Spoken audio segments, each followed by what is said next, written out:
గత కొన్నేళ్లుగా social media దుర్వినియోగం ఆందోళన కలిగించే స్థాయికి చేరుకుంది.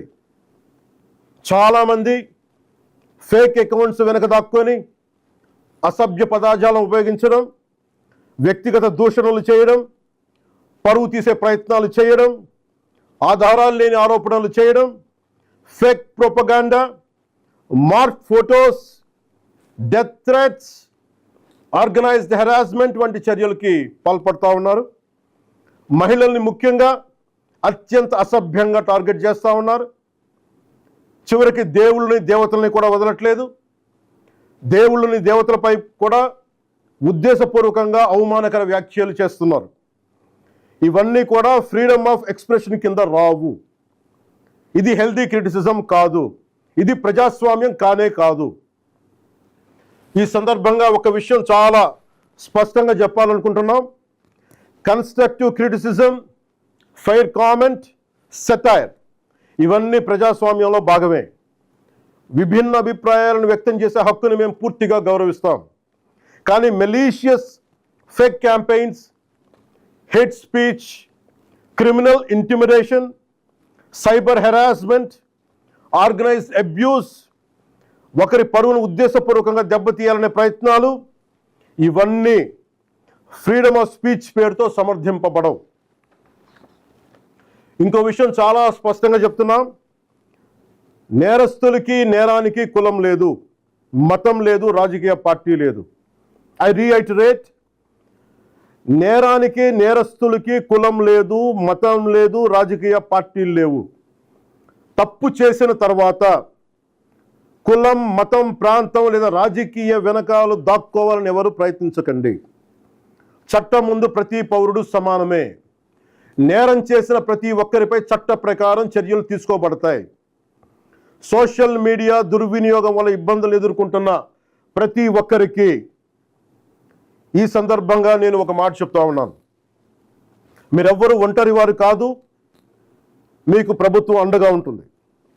డిప్యూటీ చీఫ్ మినిస్టర్ ఆఫీస్లో సోషల్ మీడియా దుర్వినియోగానికి సంబంధించిన ఫిర్యాదులు స్వీకరించేందుకు ప్రత్యేక వ్యవస్థని ఏర్పాటు చేయబోతున్నాం. స్క్రీన్ షాట్స్, లింక్స్, వీడియోస్ లేదా ఇతర డిజిటల్ ఎవిడెన్స్తో ఫిర్యాదు చేయవచ్చు.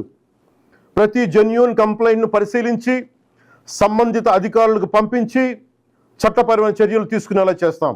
అలాగే పదే పదే ఫేక్ అకౌంట్స్ ద్వారా దుర్వినియోగానికి పాల్పడుతున్న వారిని గుర్తించి వారి వివరాలని ప్రభుత్వానికి అందించాలని బాధ్యత గల పౌరులుగా కోరుకుంటున్నాను. ఇది కేవలం ప్రభుత్వ బాధ్యత మాత్రమే కాదు, మీ అందరి బాధ్యత, మనందరి బాధ్యత.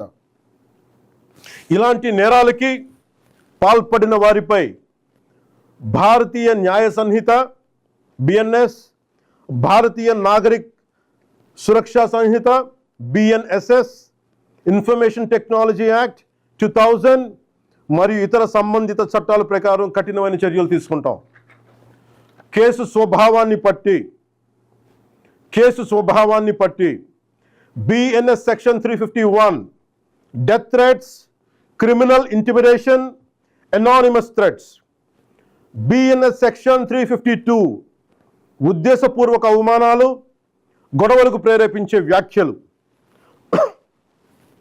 బిఎన్ఎస్ సెక్షన్ 353 తప్పుడు సమాచారం, రూమర్స్, పబ్లిక్ మిస్చీఫ్కి దారితీసే పోస్టులు.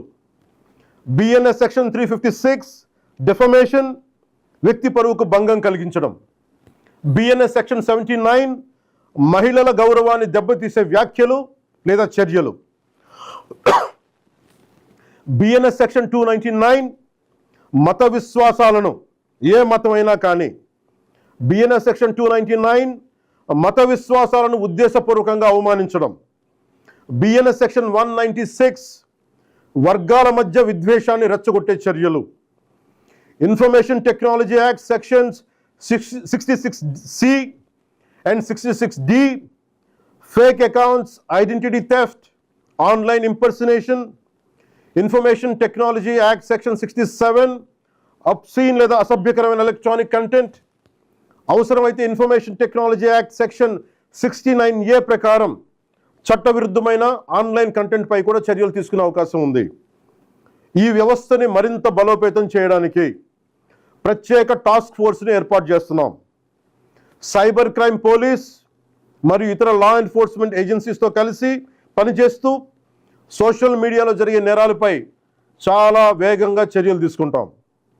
ప్రతి పౌరుడికి నేను విజ్ఞప్తి చేస్తున్నాను, ఫేక్ అకౌంట్స్, డెత్ థ్రెట్స్, మహిళలపై అసభ్యకర పోస్టులు, మతాలను అవమానించే పోస్టులు, ఆర్గనైజ్డ్ మిస్ఇన్ఫర్మేషన్ లేదా చట్టవిరుద్ధమైన కంటెంట్ కనిపిస్తే దయచేసి దాన్ని ఫార్వర్డ్ చేయకండి, ప్రమోట్ చేయకండి. దానికి సంబంధించిన screen shot, URL, date, time వంటి ఆధారాలను భద్రపరిచి అధికారులకు ఇవ్వండి. మీ సహకారం వల్ల ఎన్నో నేరాలను అరికట్టవచ్చు. అవసరమైతే సోషల్ మీడియా దుర్వినియోగాన్ని అరికట్టేందుకు కొత్త లెజిస్లేషన్ తీసుకురావడానికి ఈ ప్రభుత్వం సిద్ధంగా ఉంది. అదే సమయంలో రాజ్యాంగం కల్పించిన ఫ్రీడమ్ ఆఫ్ స్పీచ్ని పూర్తిగా పరిరక్షిస్తాం. చివరిగా ఒకటే చెప్తున్నాం, మన మాటల్లో బాధ్యత ఉండాలి, మాట్లాడే భాషలో గౌరవంగా ఉండాలి, స్వేచ్ఛకు జవాబుదారీతనం ఉండాలి.